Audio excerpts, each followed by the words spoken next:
Hello guys, in this video I am going to show you how to search for flights on the Ethiopian Airline application. But first I just want to mention, don't forget to subscribe to my channel, because at 10,000 subscribers I am going to show you my whole YouTube revenue statistics and growth strategy, how to make money online. So let's jump into it. First of all, open the application on your phone.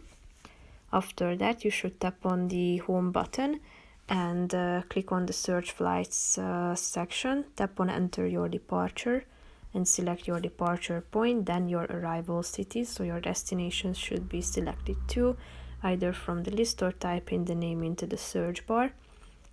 Click on search flights, and here you can select the type of trip, so one way, round trip, or multi-city at the top. Then you should select the departure date.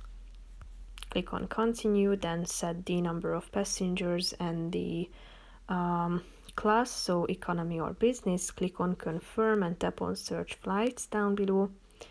And after selecting all these details, you should